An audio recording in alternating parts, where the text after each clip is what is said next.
Okay. You ready? Ready? All right. So just hear my voice 1 second.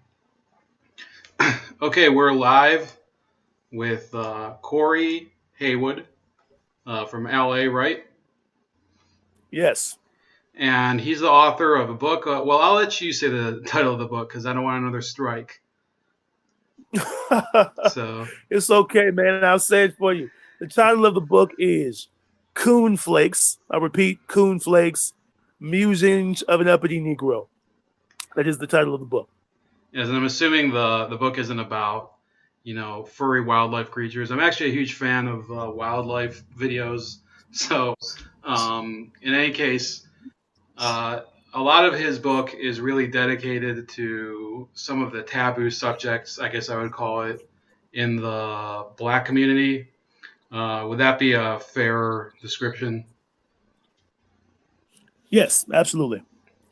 So I was reading through it, and it is kind of it's kind of like a amusing read, um, and I saw a number of very like poignant statements over here. So let me get to this is so you said 73.1% of characters in the top 100 films were white. Middle Easterners and Latinos had some of the worst showings, holding 2.9% and 4.9% of the roles, respectively. The remaining opportunities were afforded primarily to African Americans. Moreover, according to an analysis of Oscar selections, 10% of Oscar nominations since 2000 have gone to black actors, but just 3% of nominations have gone to their Hispanic peers, who are 16% of the population, 1% to those with Asian backgrounds, and 2% to those of other heritage. So this is kind of in the middle of the book, so we're jumping ahead, and you go through a number of other topics, including crime and the Donald Trump candidacy. But this is something that I kind of found interesting because I see it in my daily life that American society isn't just divided between black and white Americans. There's a number of other minorities. Do you live in LA, of course, very diverse city with a huge Iranian population and a lot of Vietnamese. How do you think that this whole narrative has gone? Because of course it's not just black Americans against white Americans. There's a massive population from south of the border that lives there now. Do you feel that your concerns are kind of being shoved aside, or the community's concerns, if you're talking about being part of the community? Absolutely. In fact, I had a conversation with my editor. I write for a local newspaper in Inglewood. Mm-hmm. Um, and we publish every week, and most of our topics are geared toward the black community. But my editor told me that the black vote really doesn't even matter anymore, and that black issues are being pushed aside in exchange for. I mean, if you think about some of the other minority groups, I think who are now targets of the Democratic Party in particular, you have women, obviously. You have uh, Latinos. You have um, immigrants, legal and illegal.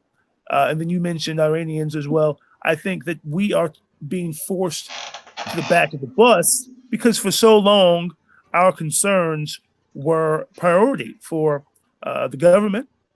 And of course, we have, over the last, I'd say, 3 or 4 years, have protested and demonstrated so often that I think America in general, I think they've gotten tired of hearing us speak, to be perfectly honest with you. And, you'd be surprised, even within our own community, there are African Americans who are simply tired of being portrayed as victims. And so there is conflict, even within our community, between people who want to focus on improving themselves and bettering their future, uh, and others who still blame the government, blame, quote unquote, the man for their problems and their struggles. And so that has created sort of a schism within the black community. And so, yes, I do feel like other minority groups are now being placed at the forefront and used in many cases as political pawns. Once again, I'll point out women and Latinos. I think their vote is far more powerful than the black vote at this point.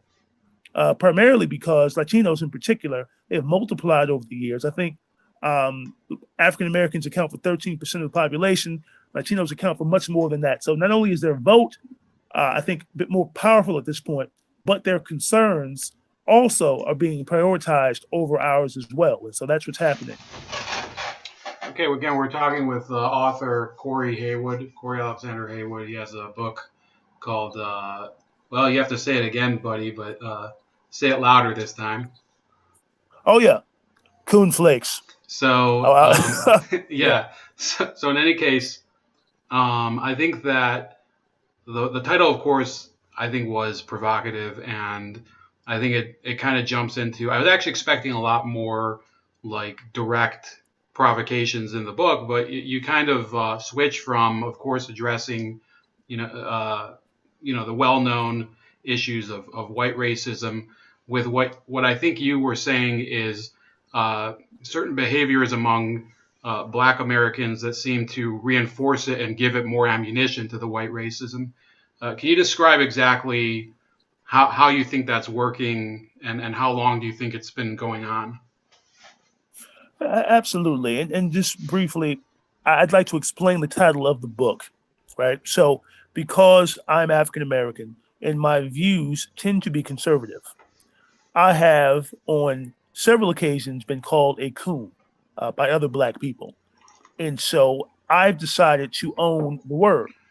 Rather than being offended by it, I've embraced it. And so it inspired me to write the book and also create the title, Coon Flakes, Musings of an Elderly Negro, because I feel as if my views conflict with the Black majority. And so I'm owning that. I'm owning it proudly. Now, just to quickly address your question, here's the thing, man. Racism exists. It is still a problem. We do not live in a post-racial era. Whoever believes that clearly lives in a fantasy land. They are delusional. Racism is still very much a problem in this country. However, racism does not affect minorities to the extent that it once did. This country is not oppressive. Our government is not oppressive. Black people, minorities in general, have ample opportunity to succeed and to thrive in this country. And so when African Americans claim that they are still oppressed in 2018, it leaves a bad taste in my mouth because I am aware of American history and of Black history, and I know what real oppression is like. All you have to do is point to other countries like North Korea, for example, where if a citizen of that country decides to publicly criticize the leader of that country or burn the flag of that country or make any disparaging remarks about the country itself, most likely that person will be reprimanded severely or worse, killed. That is true oppression. In America, you're allowed to speak freely and publicly, even if you're criticizing the president, even if you're burning the flag. Some of these things are allowed in this country. And so to me, these aren't examples of oppression. They're examples of political and social freedom. And African Americans over the last, I would say, 5 years or so have blamed white America for all of their struggles, for all of their challenges, if you will. White people have been made the villain. Let's just be honest, right? We look at white guilt. And so you have two kinds of white people. You have white liberals, of course, who use African Americans as tokens in political pawns, as I mentioned earlier, not only to make themselves feel better about the transgressions of their forefathers in the current state of this country, but they also use Black people to gain power within their own ranks. And when I say that, I mean politically. And then, of course, you have white people on the conservative side who feel as if all Americans have equal opportunity to succeed in this country. That's the schism in white America. Black people, what we have done is we have pointed our fingers at white folk who we feel are responsible for preventing us from succeeding. We are pointing our fingers at a system, a corrupt system, a criminal justice system, a corrupt government, and of course, systemic racism, we feel are factors contributing to our perpetual struggle to succeed in this country. And so we have been adamant and vehement in our protests and our demonstrations to raise awareness of the racism that we feel we're under. And all of it is being targeted and aimed at white America. And I feel like in response, white people are now defending themselves. Like I would compare it to an animal being backed into a corner or constantly poked, right? Constantly antagonized. Eventually, that animal is going to fight back. And I feel like white people over the years, you've been backed into a corner, you've been antagonized, you've been poked by us, African Americans, and now you are lashing out. And that is what is causing the conflict. It's because we continue to portray you all as the villain, as evil, right? As malicious and racist. And so, in response, you all have clearly vocalized your displeasure with how we feel about you. And that is what's causing conflict between the two races. That's how I feel. Yeah, I think a good example of that occurred a couple months ago. It wasn't even in the U.S. It was in Canada. And that was, I don't know if you probably know who Michael Eric Dyson is, of course. Yeah. And he was at a debate with Canadian celebrity intellectual Jordan Peterson, and he basically mocked Peterson as an angry white male. And at that point, it was like the whole debate didn't even matter because it was basically they weren't debating political correctness at all. It was Peterson was on trial and for being an angry white male, and Dyson was basically the prosecutor. It was pretty depressing debate because in the end, it didn't actually address the topic at the beginning. So I don't know if you ever saw that, but if you want, I'll send it to you afterward. I want to take you to, this is page 393. And you say, on the night of the election, I recall flipping through channels on TV and stopping to watch live coverage of an Obama for President rally taking place outside of an Asian community center in Chicago. The gathering was predominantly African American, but as always, there were a few token white supporters in attendance, waving hand signs and gleefully chanting Obama. After weaving her way through the effusive crowd, a blonde-haired reporter, probably trying to prove a point, tapped the shoulder of a tiny woman dressed in a tattered winter coat and gloves and asked, "Why are you voting for Obama?" And then this I highlighted, she says, "Because he's the second coming. God sent him to help us prosper, and yes, I'm voting for him because he's black. It's my chance to be part of history." So for you, Cory, of course, President Obama is out of office. He's doing a lot of tours. He's hanging out with Richard Branson, doing, what was it, like windsurfing or something. What does President Obama mean to America now, and for especially people in your community, LA, the black community that you know at least? Well, he's certainly a symbol of progress. All right. I never thought that in my lifetime I would ever witness a black president, and I was pleasantly surprised when he materialized at the thin air, it seemed. I heard in 2008 or 2007 when he was campaigning, I wasn't familiar with Obama. I had heard nothing about him. And so when I was able to see him speak, and when I was able to observe the way that he interacted with his supporters, and again, the way that he carried himself during rallies and press conferences, I was convinced that he was more than qualified to lead this country. I was one of the people who supported him unconditionally, at least at first. And so I think he does still, even though he's no longer president, he is a symbol of social progress. And if you look at history, only 50 or 60 years ago, African Americans were discouraged from voting. There were laws put in place to prevent us from voting. And not, very long ago, we weren't allowed to vote at all.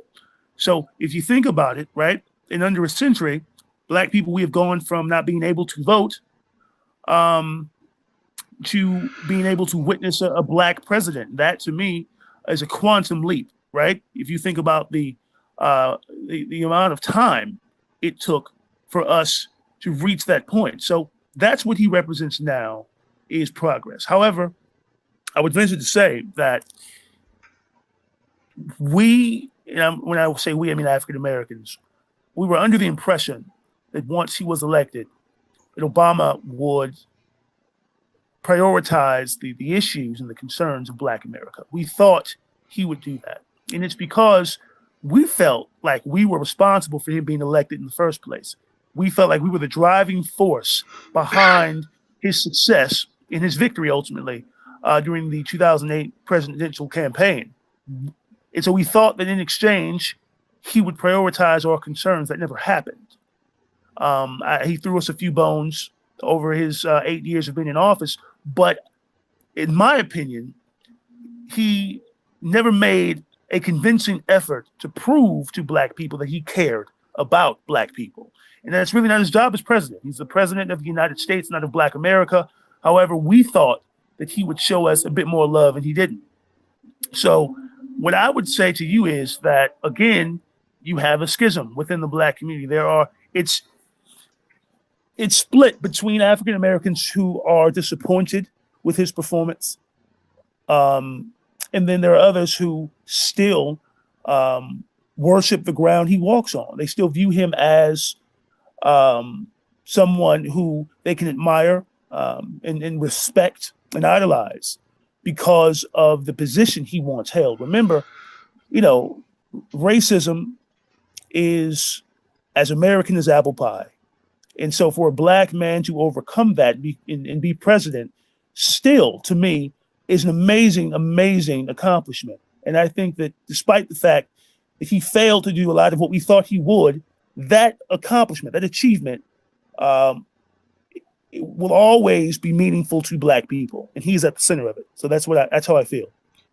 Yeah, I have to say, I in 2008, I wasn't even living in the U.S. I was living in Israel, and I was more interested in Rand Paul, and not Rand Paul, his dad, Ron Paul. And as the election, of course, he had no chance of winning because he was old and the Republicans were screwing him over. But, then, of course, the race turned to Hillary versus Obama. And that was it was really a very interesting race and it was pretty different from the one we just went through in 2016. But yeah, even though I didn't vote in the end, watching him win in 2008, it was a pretty surreal moment because in many ways he kind of, not only did he accomplish something that most people didn't think any Black American would ever do, but he really his campaign really broke a lot of new ground in terms of strategies, in terms of internet crowdfunding, things like that. So I think despite all of, I probably don't really agree with Obama on almost anything, but I think that you still have to respect the milestones that he did accomplish during that campaign. And, since then, I've heard a lot of people say similar things to what you're talking about as far as what he was really supposed to do as opposed to what he ended up doing. And in the end, I think he just ended up being just another one of the other politicians. Just he looked different, and he was more personable, he was like more easy to relate to for a lot of people. So absolutely. So I want to talk about a topic. We'll get back to the book in a second, but this was something that happened in 2016 before the election. And I think it parallels, it's kind of a premonition of what happened recently with Kanye West and with a number of lesser known Black celebrities. So Wendy Williams in 2016 had this moment on her show when she was asking why there's a need for the NAACP, which is the National Association for the Advancement of Colored People, and HBCUs, which are historically Black colleges and universities, because she was saying, well, we've come all the way here. Let me get her exact quote. It says, let me see here. She says, look, everybody's quiet. You're leaving me out here to drive by myself. National speeches like this always rub people the wrong way. Just like white people will be offended because Spelman College is a historically Black college for women, you might feel funny about that. I know I'd feel funny, like I just told you, if there was a white college or whatever. So that's after she asked why they need those HBCUs of the NAACP. What happened next was that all of these other Black media figures and celebrities condemned her. They said that she was basically a sellout, and she lost a sponsorship from Chevy. Do you think that there is still this culture of groupthink within at least the black celebrity community, if not deeper than that, like in everyday life?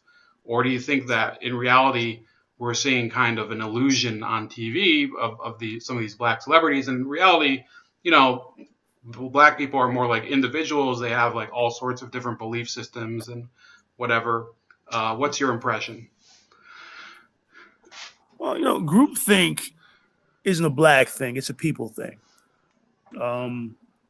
Identity politics is prevalent throughout the country and across the world, and I think that it's a challenge for people like me, people like Wendy Williams, apparently, and definitely Kanye West, people who tend to share opinions and thoughts that conflict with the majority's way of thinking. Particularly within the black community, independent thinkers are not liked at all. And it's because in our community, you are encouraged to conform to the beliefs and the attitudes of other black people. If you do not, then typically you are pushed out of the community. You are cast out of the village. That is normally what happens. You're excommunicated. You are made a villain, like Kanye West has been made a villain by African Americans. And so, I like to say this, that, if I were to say, or rather, if black people suddenly were to say that 2 + 2 = 5, and I walk into the room and say, no, guys, it's 4, well, guess what happens? Rather than them checking their math, they would accuse me of being like a contrarian. They would accuse me of being a nonconformist. And that is ultimately the problem, is that African Americans. Is that the meaning of when they call you uppity? Is that like the meaning of when they call they call me uppity, it's because, once again, I don't view myself as a victim. I never have and I never will. And so when I highlight some of the behaviors and actions that I have observed from African Americans that cause the challenges they claim to be under, that's when I'm called uppity. It's because they feel as if I'm talking down to them or I'm talking at them. But really all I'm doing is forcing them or at least requiring them to look at themselves introspectively. We know that there are issues like police brutality, I would say things like racial profiling. We have in my opinion, still a corrupt criminal justice system. There are certain institutions, obviously, that disproportionately affect African Americans in a very negative way. But outside of that, we do a lot of shit. Excuse me for cursing, but we do a lot of shit. You can curse on this show all you want, man. It's fine. Oh, okay, cool. We do a lot of shit, man, that causes our own fucking problems. I mean, I know that wasn't eloquent, but it's the truth. In terms of crime, it's not as if black people are saints. We're not innocent. Yes, we break the law. When we do so, probably just as much or more than anyone else. Black people, black men, or young black women, rather, they account for, and I think I put this in my book, the highest rate of abortion and the highest rate of unplanned and teen pregnancies every year, more than any other racial group in the fucking country. Gun violence in cities like Detroit, New Orleans, Chicago, Baltimore is a problem. We are killing each other at a freakishly alarming rate. That has nothing to do with the government. It has nothing to do with white people or racism. That is us harming each other. And so a lot of our struggles, right? A lot of our suffering is self-imposed. It is self-inflicted. And so in relation to the NAACP and to HBCUs, when African Americans claim that they want racial equality, right? And that we look back to the days of Jim Crow and of segregation, when African Americans claimed that they weren't given the same resources or that they weren't allowed to enter the same buildings and do some of the same things that whites were doing. It's what our ancestors fought for to change that, right? So that we could be on an even playing field, so that our schools and our parks and our neighborhoods would be on par with our white counterparts. That is what our ancestors fought for. That's what the civil rights movement was for, equality. And so when you look at black colleges today, when you look at the NAACP and other black organizations, it sends a mixed message. Do you want to be equal to other people, or do you want segregation? Do you want inclusion? Do you want integration, right? Or do you want segregation? Because the NAACP, HBCUs, BET, and other black-owned organizations, right? These are examples of segregation. And so African Americans can't have it both ways. Black people can't straddle the fence. If you want integration, then you need to fully assimilate and be integrated. If you want segregation, then that's fine, but you need to stick to your guns and stay segregated. You can't have it both ways. And I think when we talk about equality, one of the reasons why the NAACP still exists and that HBCU still exists is because there is a problem with African Americans being given the same opportunity as their white counterparts when it comes to education, when it comes to entertainment, when it comes to the job force. Still, for whatever reason, white people get, I would say, really more of an advantage than we do. And so to some extent, these organizations are necessary, but at the same time, they send a mixed message. And so I feel like we need to find sort of a happy medium so that we're not sending mixed messages. Yeah, I have to say that it's a difficult question. I'm on many issues I'm a libertarian, so I've said, like, I don't really care if there are institutions that are like all Mexican or all black or all white. I personally don't care because I'm technically biracial, but I remember you're talking about the uppity stigma. I lived for a few years in a small black neighborhood here in Ohio with my mom, and we were the only non-black people in the neighborhood. I remember they didn't really care about, they didn't harass me, but there was one kid on the bus who was like the nerdy kid. I remember one day he was getting off the bus, and one of the other black kids was blocking him, and he basically, like, the look of hate in his eyes to that one nerdy kid was like, it was just bizarre. So I think that there are certainly cases where they just hate on other people's success because it makes them look bad. Well, yeah, that's true, and then also part of it. Remember, as long as black people view themselves as victims, right, they can use that as a crutch. Right, that is a defense mechanism, right, preventing them from having to address their own issues. We struggle with accountability and responsibility in the black community. There's a lack of structure, there's a lack of discipline, and there's a lack of commitment to excellence. And so that's why you see a lot of dysfunction in the black community. You see that black families are in ruin. When you see that black schools aren't performing well, and that black organizations and institutions tend to be ineffective and really inefficient, right? These are some of the issues that black people ignore, and what they do instead is point their fingers at other people, right? It's a smokescreen. It's a way to distract ourselves from the mediocrity that continues to linger within our own community. And so if we can blame other people for our suffering, or if we can look at other people's flaws rather than looking at our own, it makes us blind, obviously, to the flaws that we're suffering from. And it's easier that way for us. So I want to take the viewer back to page 414 of the book. And Cory writes, the black community has for centuries exhibited a reluctance to function as a whole without the guidance of a divine figure. The dependency originated more than 400 years ago when slaves were introduced to Christ by their owners.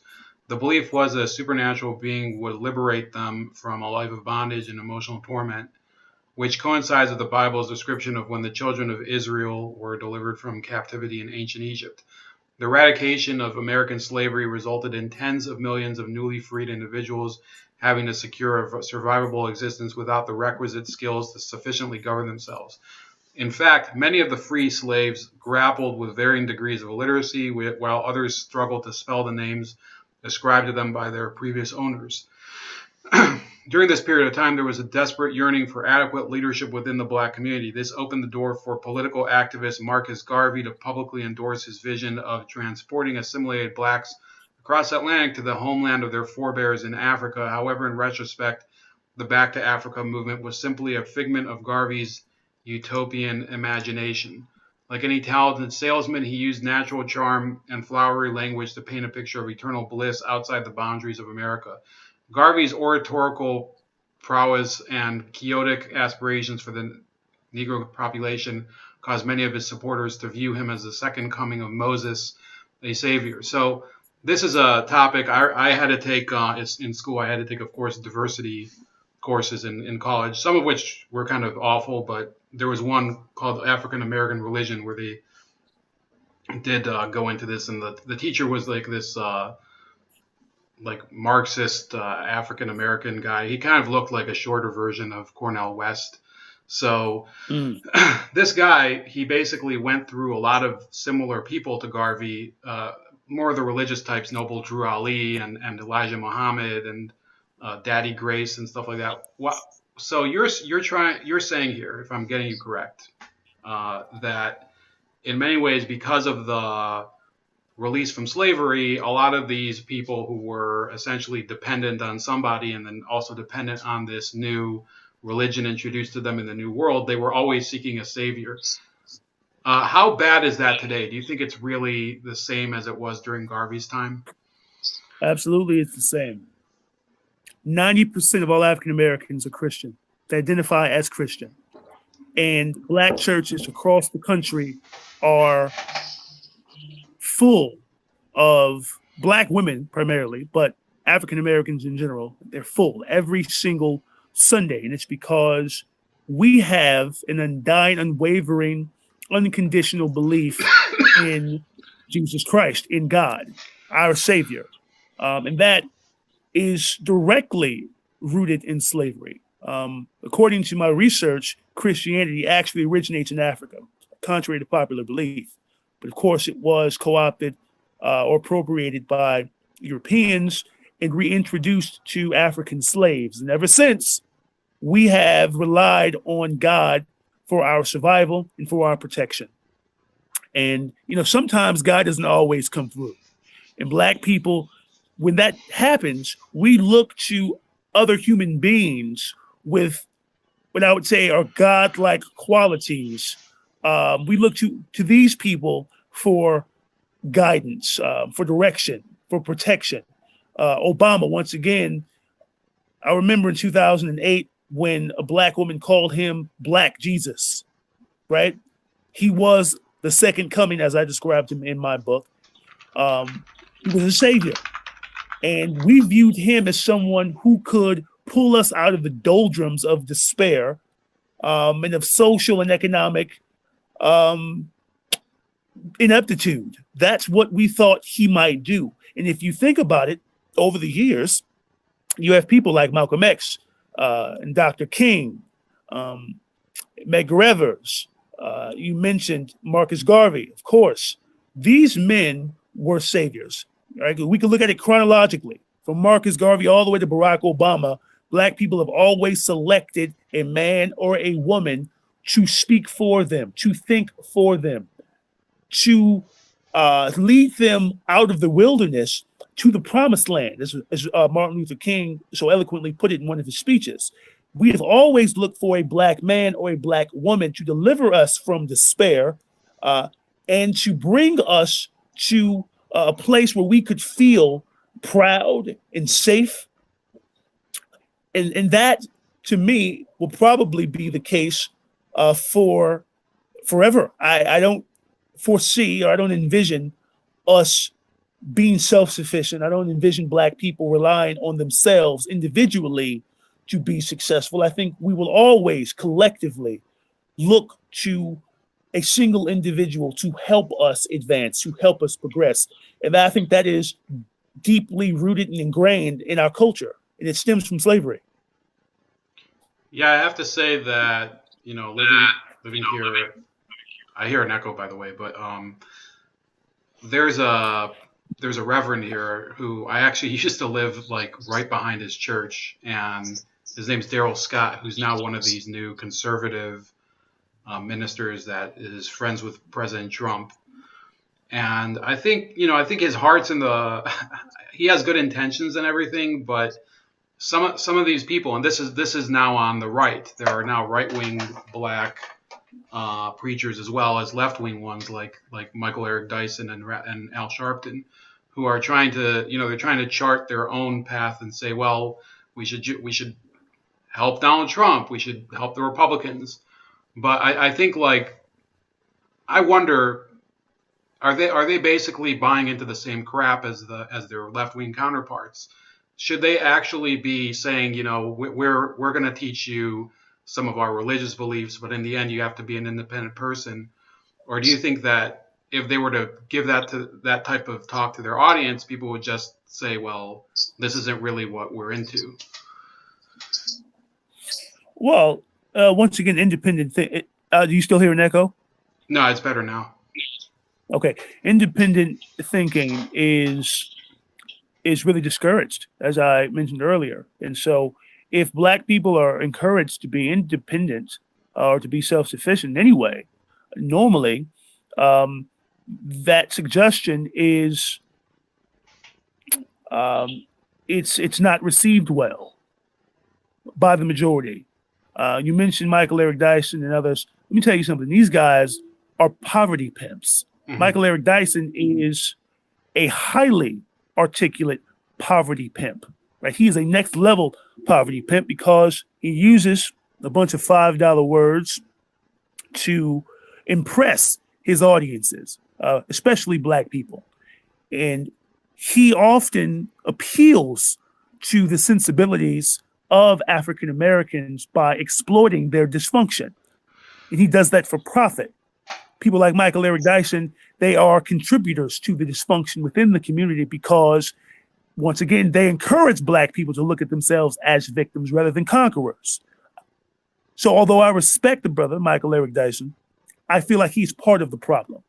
Other preachers on the opposite end of the spectrum, conservatives, they need to step up and do more. They need to spread or rather expand their ministry so that they can claim more souls and minds, because they're losing the battle right now. The Michael Eric Dysons of the world, they have, I would say, a monopoly on the Black mind. And conservatives, if they want to compete with the Michael Eric Dysons of the world, they need to put forth more effort to disseminate their beliefs in a fashion that will be well received by the Black majority.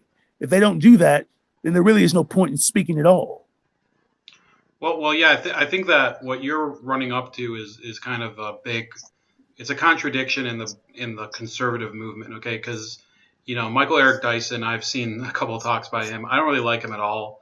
I kind of call him like the 6-syllable assassin. It's just like I'll shout out like a very nice sounding long word, and that makes the point. So I don't think that I think he's very effective at charming some of these gullible, like white liberal weirdos. I don't know about Black people because I can't speak for them, but I know a lot of white people that will say, well, just watch this clip by Michael Eric Dyson. And I say, this doesn't tell me anything.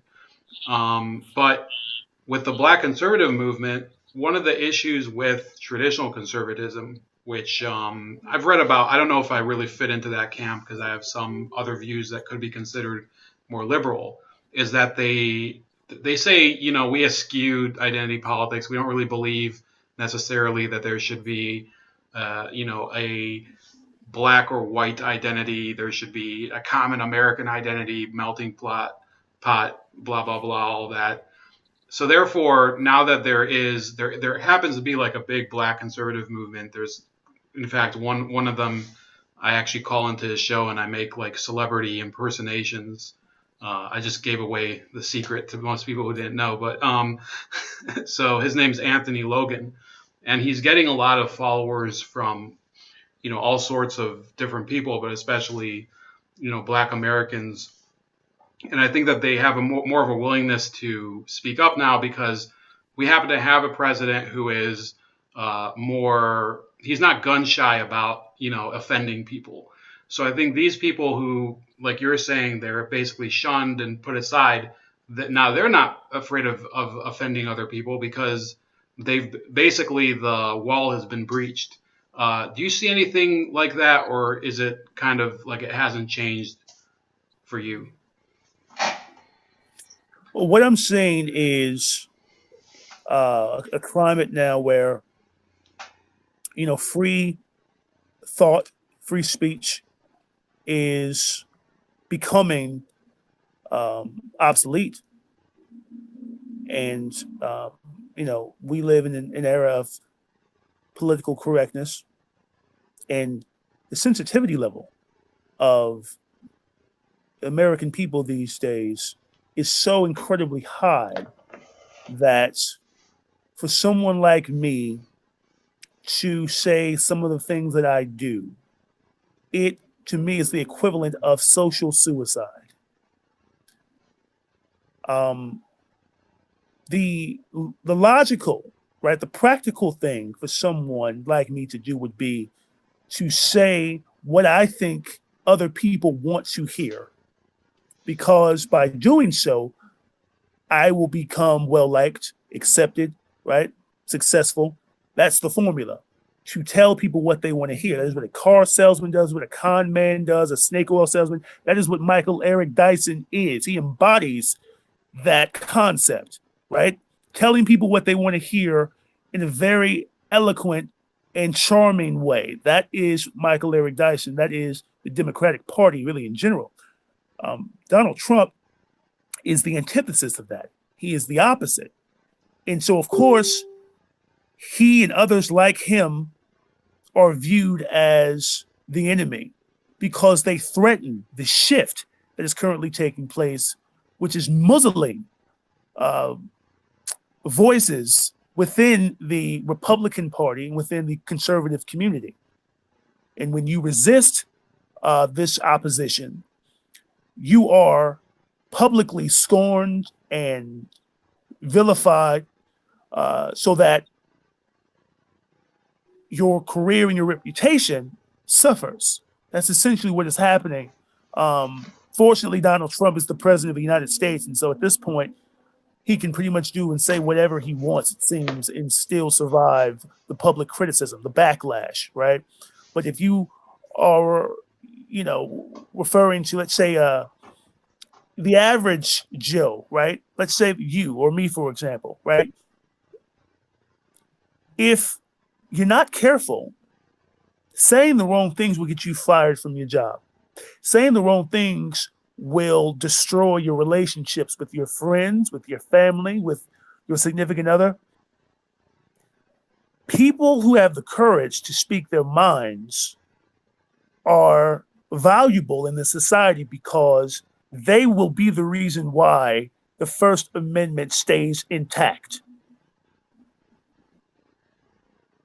So And yeah.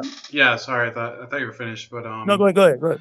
Yeah. but so what I'm hearing, from I don't think we interacted that much, but I had the impression, of course, you were like a little more, on the fence about Donald Trump or something, and I personally, the vast majority of his policies, I think, are pretty good.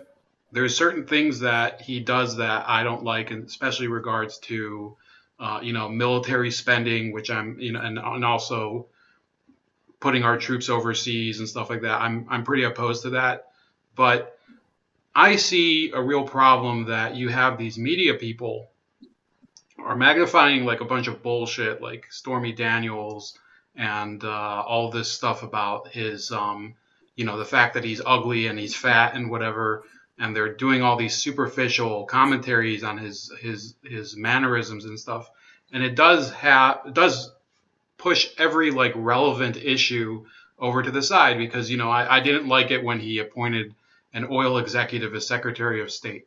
I objected to that. Nobody else nobody in the media cared. And I didn't like it that he repealed a number of wildlife protections, and I think he is too pro police. Personally, I think like I think he should be the civil liberties president. We need like a civil liberties president which should be civil liberties for anybody. It doesn't matter what race or religion they are. But the Democrats, they just feed all this crap to the public that people are just like looking at it. It looks like last week's sloppy joes that were run over by the dessert cart, and it's people just end up going back to him. So I think like I'm actually closer to his side than I've ever been. Do you see this kind of effect among people that or even yourself or something?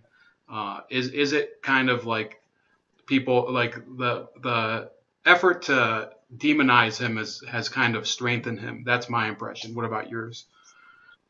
Well, I think here's the thing: if Democrats and if liberals were practical, right? If they weren't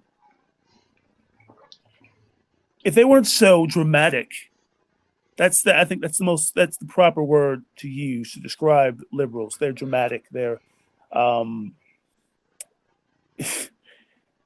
they tend to use hyperbole when describing Donald Trump.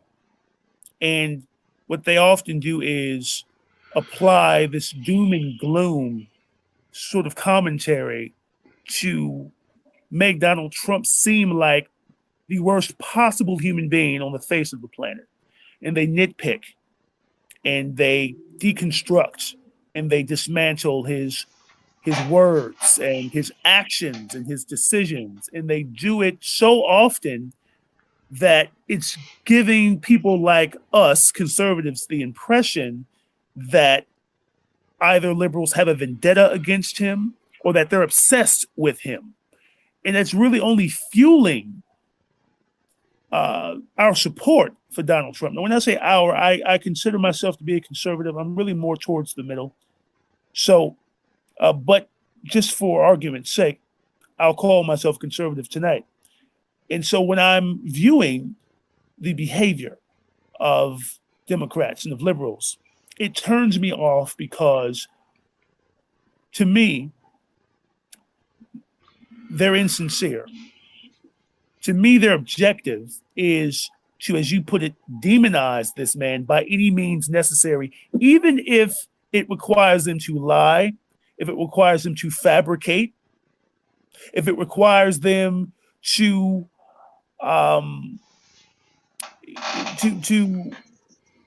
create narratives that aren't true, right? That is what the Democratic Party has done to condemn Trump publicly, right?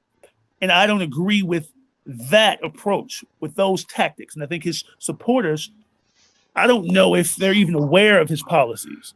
I'll be honest with you. Many of his supporters aren't the brightest crayons in the box. I think he targeted people who he knew would support him without needing, I would say, sufficient evidence that he could actually run this country well. He appealed to their emotions, right? During his campaign. And that's why they voted for him. If you ask the average Trump supporter what his policies are, what his plans are for this country, I doubt they would be able to tell you because they don't know. But what they do know is that Donald Trump claims that he speaks for the hardworking American, right? He claims that he is fighting for the little guy, right? And that he plans to bring jobs back to this country, that he plans to restore the First Amendment, and that he's a champion of American culture and American values and of American traditions. This is what this man claims. And so people who don't know any better have thrown their support at him without really knowing the facts. It's almost like he has developed a cult following of people who are completely oblivious to what his motives are but they're enchanted by his ability to create controversy and to sort of make fun of his enemies and of those who criticize him. It's entertaining for many of us. But in terms of actually having a pure or deep understanding of who he is or what he's trying to do for this country, I don't think many people who support him do.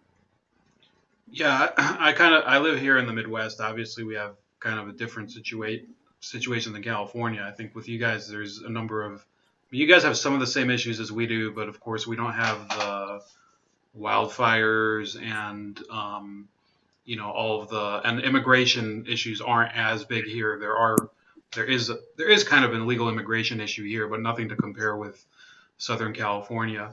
But living in Ohio, I did see after 2016 this wave of optimism coming through here because, like you're saying, a lot of people they hitch onto his personality more. It is almost like he's the Bizarro Obama. He's like the wrestling foil or the heel, the wrestling villain to Obama. Let's say Obama would be Stone Cold and Trump would be, I don't know, Kane. So that's kind of the impression I'm getting. That's the relationship between them. But in reality, here in the Midwest, a lot of people are seeing like positive economic markers coming here. There is more manufacturing. I personally have benefited professionally since he came to office, through jobs I've gotten.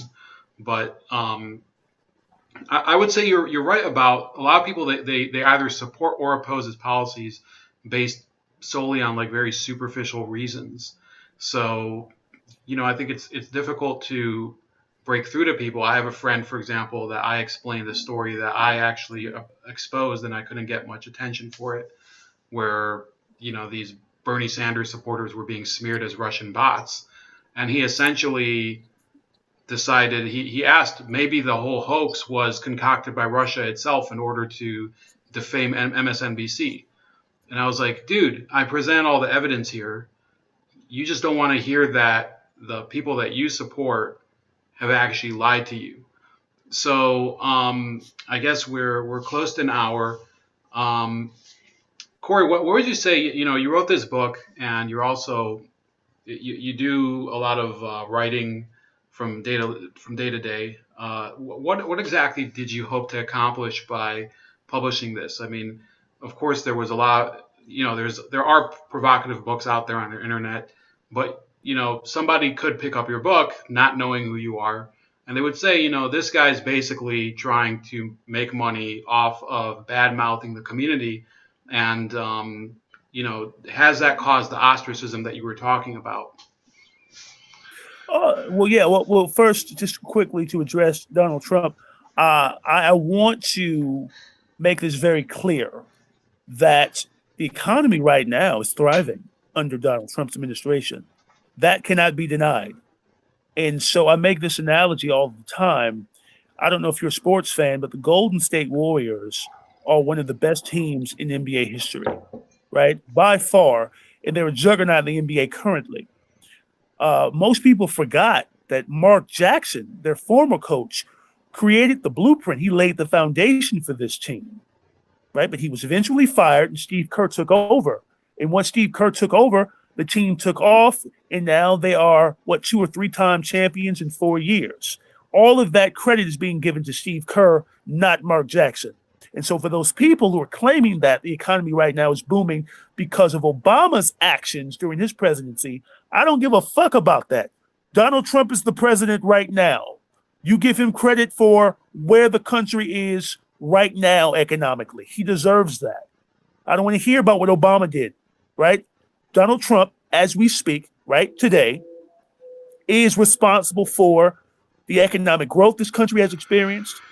And I believe that in the future, if he continues to deliver his promises, then he'll win a second term. And I fully support what he's doing. So I don't want you to think that I am a critic or that I'm a detractor. That's not what I am. I'm just making observations, objective observations about Donald Trump, right? That's purely what this is. Yeah, I mean it's As fine far as either way. the I think. I mean, you just yeah, as long as people are being honest. I mean, I think this. I mean, you can go on in a second, but yeah, I do the same thing. I criticize the Clintons all the time, but I say President Clinton had an amazing accomplishment when he did the Bosnia peace treaty in '95, and then the Irish peace treaty in '98. So with all the negative stuff about him, those were two huge accomplishments. So right. just people have to just be honest about who people are. But yeah, go on. Exactly.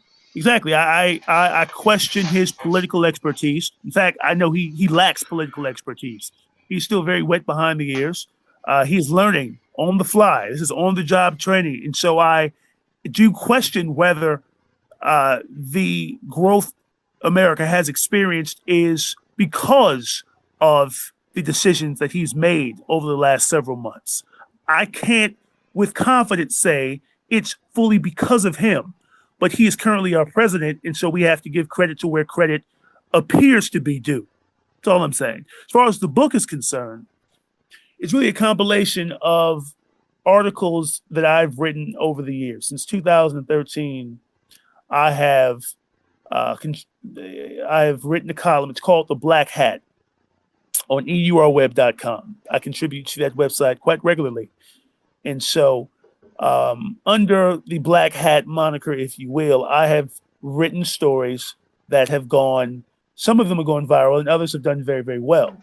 Some stories have generated hundreds of thousands of views and have sort of triggered the responses of other major publications. And so what I've done, or what I decided to do, was compile these stories to create a book so that my readers can get the full depth of my thinking in regards to the Black community, to society in general, to the world of politics, and how all of these aspects sort of intersect on a daily basis.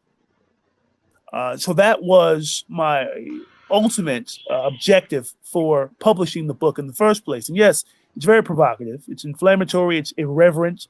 And it's divisive. I'll be honest with you, right?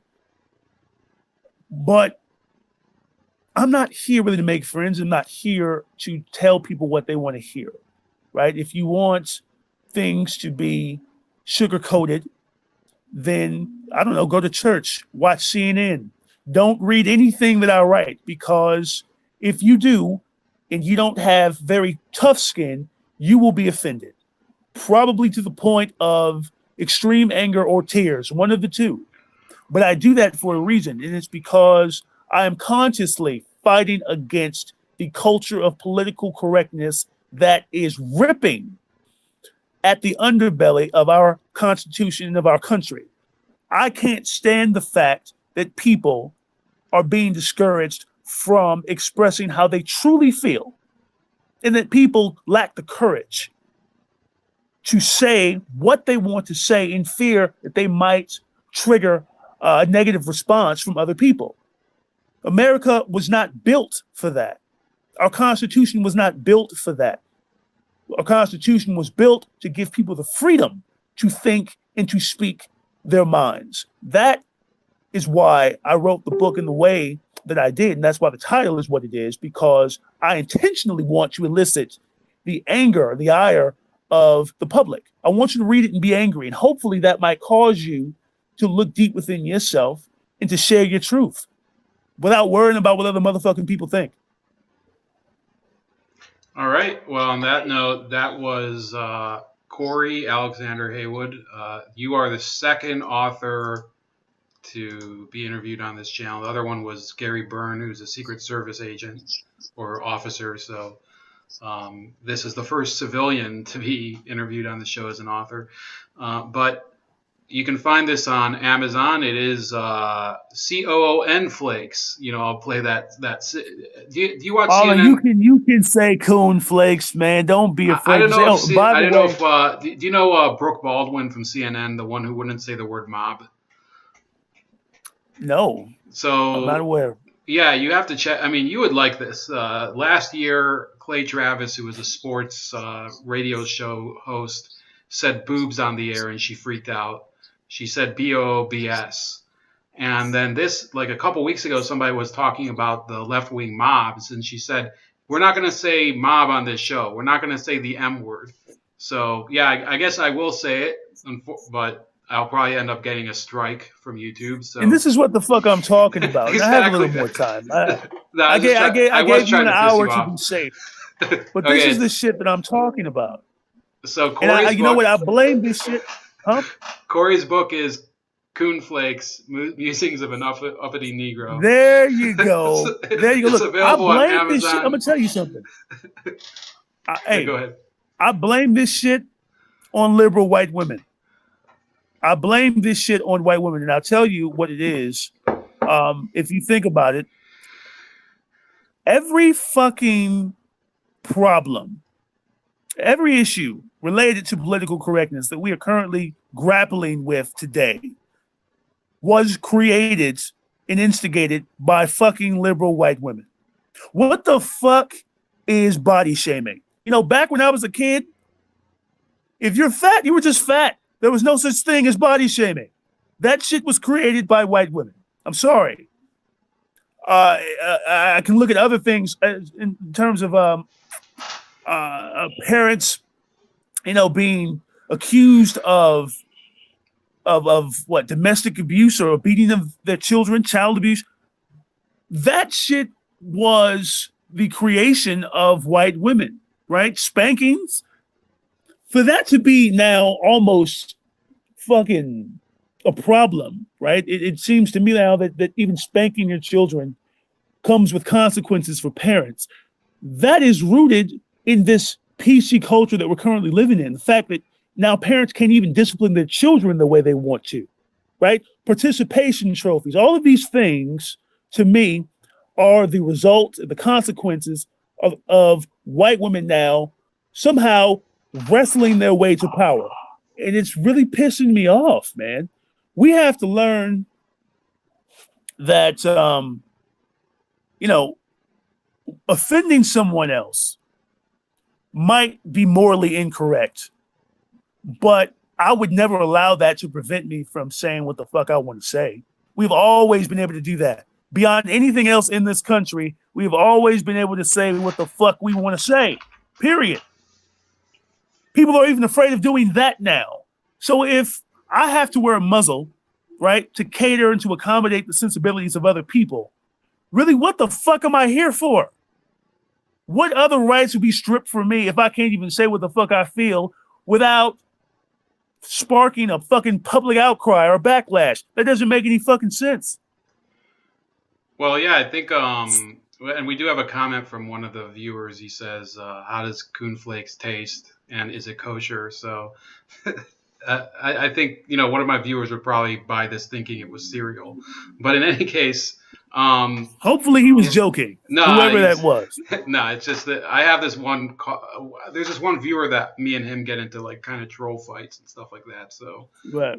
In any case, yeah, I think you make a good point that there is sometimes you'll be in some sort of argument with somebody else, and you'll be saying things that are fully explicit, and then one of these, and yeah, it is usually kind of a white woman or like a really liberal woman, even if she isn't white, and they jump in and they say, how could you two behave like this towards each other? And it's like, who the fuck asked you? It's like, you know, if we want to go and have like a very knockdown, drag out argument or whatever, you know, that's just the way people discuss things, at least in America. You know, in some other countries, you know, they don't really believe, you know, they have a different set of manners, of course. In Italy, it's probably even more more hardcore, these arguments, of course.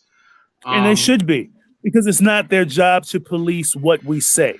Who put you in charge of what other people say? Who gave you the power to dictate what we say? And on top of that, right, more importantly, what gives you the right to stand on some false moral high ground and judge the actions and the words of other people?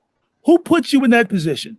Who crowned you the fucking word police? That doesn't make any fucking sense to me. And this is why, to this day, I refuse to vote for Democrats. It's because They're some of the most backwards thinking motherfuckers on the face of the planet, liberals in particular. And I don't mean to use labels, but I have to make this fucking point. Liberals are the most backwards thinking motherfuckers on the planet. Conservatives also tend to annoy me as well, which is why I'm somewhere in the middle. But when it comes to liberals, especially white women, they are so fucking sanctimonious. They're so self-righteous that being in their presence bothers me, because they can point the finger at everyone else, right? They can identify the problems and the flaws and the shortcomings and inadequacies of everyone else. But when it comes to their own stupidity and foolishness, somehow they're oblivious to it. And that pisses me off. They are not in a position to censor what you say. They are not in a position to dictate what you say or to whom you speak. Fuck them. And the more we allow them to censor us, the more power they gain. Eventually, unless men like you and I and others put a stop to this shit, they will have full control over what we say, how we say it, and when we say it. Think about it. The largest platforms right now in terms of news and media, you have CNN, you have MSNBC. These are left-leaning platforms, left-leaning media outlets. And they deliver news in a fashion that is not sincere. It's not organic. They tailor their news and they tailor their coverage to satisfy, again, the sensibilities of their audience. I don't want to call it false news, but I call it soft-hitting news. They're not preaching or telling the whole fucking truth. And that is what pisses me off. And it's a reflection of a culture that continues to grow in this country. And unless people do something about it, conservatives, people who think for themselves, people who exercise their First Amendment rights, unless they come out and do something about this shit, I'm telling you, it is going to become a massive, massive problem. All right. Well, on that note, Cory, you're welcome back anytime. If maybe we have like a debate or something with somebody else. Of course. Also, thanks for, I think it's over an hour now. So thanks for your time. And you can find his book. The link is in the description to Flakes, Musings of an Uppity Negro by Cory Alexander Haywood. I think there are a number of books that address this topic. I think you did it in a more direct and provocative fashion. And, can you tell us where to find you elsewhere? I can try to type it into the chat. Oh, yeah, sure, man. You can find me. I write for, again, the website is called EURweb.com, the Electronic Urban Report. We focus on Black news and entertainment. I also write for a newspaper called OurWeekly.com. It's based in Los Angeles. And we report community news, Black community news. And you can also find me on Facebook, of course. Find me on Twitter, @Cory A. Haywood. And other than that, man, if you Google me, you'll find plenty of shit, because motherfuckers have been trying to roast me for years. And it's fine. They can keep coming with that shit. I love it. Read the book. Whoever's fucking listening, read that shit. Get mad. Yeah, might as well. Shit. Yeah, a lot of people like to talk, but they won't even read what people. I think I saw you post it, and I was like, yeah, this. I actually do. I'll tell you what. I do share all these videos of like raccoons anyway, so you found like the perfect way to market it to me. So it sounds pretty stupid, I know, but no, it's not stupid at all, man. In any case, thanks again. I guess I'll probably send you something offline, a couple links to various videos I mentioned here, and of course to this video as well. So this was Razor Ray Live Wounds. You can also find me at Bold Like a Leopard on YouTube, also on Twitter @chefleopard.